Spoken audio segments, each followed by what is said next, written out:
Hello বন্ধুরা, আজকে বানাবো চিকেন। আর চিকেনের আলুটাকে আমি সরিষের তেলে ভালো করে ভেজে নিয়ে নেব ঢাকা দিয়ে। তো এই আলুটা আমি আস্তে আস্তে ভেজে নেব লাল লাল করে। আর আলুটা ভেজে নিয়ে তুলে রাখবো। তারপরে যেই তেলটুকু থাকবে আমি সেই তেলেই রান্না করব। আর এই রান্নাটা পুরো সরষের তেলেই করব, যেহেতু চিকেন সরষের তেলে করলে বেশ সুন্দর লাগে আর টেস্টটা দারুণ হয়। তো আমি এবার যে অল্প তেলটা আছে সেই তেলে দুটো শুকনো লঙ্কা আর গোটা গরম মশলা দিয়ে দেব। তো এখানে আমি এবার চিকেনটা দিয়ে দিলাম। আর চিকেনটা আমি ম্যারিনেট করে আগেই রেখেছিলাম, সেটা আমি তোমাদের সঙ্গে পরে বলছি কি কি মশলা অ্যাড করেছি। তো দেখো, আমি এবার চিকেনটাকে ঢাকা দিয়ে দেব আর আস্তে আস্তে 5 মিনিট 2-3 মিনিট পর পর এভাবে নাড়তে থাকবো।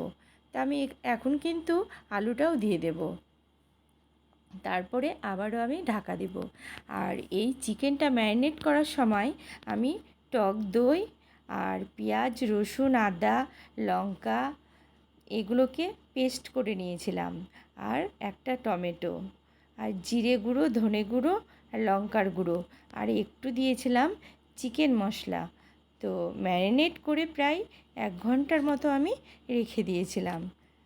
তো এইভাবে যদি তোমরাও করো, খুব কম সময়ের মধ্যে রান্নাটা হয়ে যাবে আর খেতেও বেশ সুস্বাদু হবে। আর আমি এই চিকেন মশলাটা 5 মিনিট পর পর ঢেকে দিচ্ছি আর নাড়তে থাকছি। এইভাবে চিকেন মশলাটা আধ ঘন্টার মধ্যেই তৈরি হয়ে যাবে। তো আপনারাও বাড়িতে অন্তত একবার হলেও বানিয়ে খেয়ে দেখবেন। আর এই রকম চিকেন মশলা গরম গরম হলে দারুণ লাগে। যেমন ধরেন রুটি পরোটা লুচি ফ্রাইড রাইস সব কিছুর সাথেই কিন্তু খেতে ভালো লাগে। তো আমাদের বাড়ি ছোট থেকে বড় সবার কিন্তু প্রিয় এই চিকেন মশলা। তো আমি বাড়িতে থাকলে হামেশাই এই চিকেন মশলাটা বানিয়ে ফেলি, খুব কম সময়ের মধ্যে হয়ে যায়। তো আপনাদের কেমন লাগলো আমাকে কিন্তু কমেন্ট করে অবশ্যই জানাবেন। আর যারা আমার পেজটিকে সাবস্ক্রাইব করেননি তারা কিন্তু অবশ্যই সাবস্ক্রাইব করবেন আর পেজটিকে ফলো করবেন। তো আপনারা ভালো থাকবেন সুস্থ থাকবেন। তো পরের ভিডিওতে দেখা হচ্ছে। টাটা।